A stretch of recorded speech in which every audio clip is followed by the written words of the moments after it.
On avait vu hier qu'il fallait mettre effectivement le tzitzit lorsqu'il faisait jour et non la nuit, et que lorsque on mettait le tzitzit, quand on mettait le tzitzit katan et qu'on n'était pas habilité à faire la bracha, lorsqu'on allait mettre le grand tzitzit, on allait penser à quitter également le tzitzit katan. Ce que j'avais oublié de vous dire, c'est que lorsqu'on met le tzitzit katan, on fait une bracha particulière qui n'est pas la même que les ateb et tzitzit, parce qu'on s'entoure du tzitzit, mais on fait al mitzvah tzitzit. D'accord? Donc voilà, il y a une différence. Quand on met le tzitzit katan, c'est al mitzvah tzitzit, et lorsqu'on met le grand talit, c'est les ateb et tzitzit.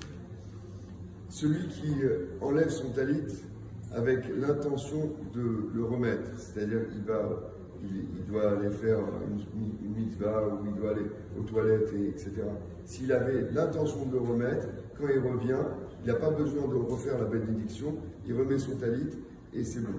Maintenant, s'il avait l'intention d'arrêter sa prière, et finalement il s'est arrangé avec lui-même, on va dire, ou avec la chose qu'il devait faire, lorsqu'il devient, comme l'intention était, l'avait coupé de la mitzvah de tzitzit, il doit refaire sa bracha. Maintenant, aussi autre chose, un cas qui arrive souvent, si le talit tombe, et si juste une partie reste sur le corps, il suffit de le remettre sans faire bracha.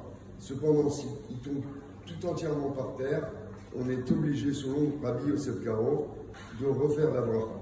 Sauf, bien évidemment, si vous êtes dans un passage de la tfila où vous ne pouvez pas vous interrompre. Dans ces cas-là, vous attendez jusqu'à la fin et à ce moment-là, vous pouvez refaire la bracha. Cependant, aujourd'hui, de nombreux codificateurs vous disent que ils vont dans ce doute. Ça fait que brachot lehakel, c'est-à-dire, c'est pas nécessairement. Vous avez toute la halakha, elle vous permet de faire la bénédiction.